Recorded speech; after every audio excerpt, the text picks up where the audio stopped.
हम दुआएं करते हैं अल्लाह से, वो दुआएं कबूल होती हैं इनफरादी तौर पर।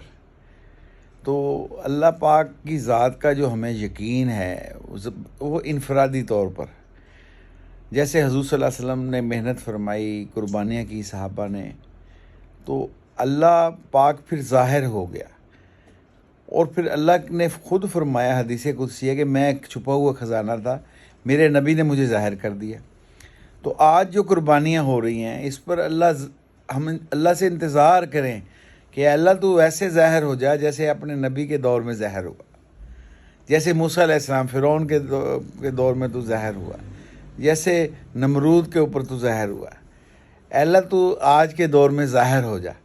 जिस दिन ज़ाहिर होगा तो फिर पूरी दुनिया में इस्लाम होगा, दीन होगा, और हज़रत मोहम्मद सल्लल्लाहु अलैहि वसल्लम को लाए हुए दीन हर कच्चे पक्के मकान में पहुंच जाएगा, हम अगर जमे रहे तो। बहुत शुक्रिया।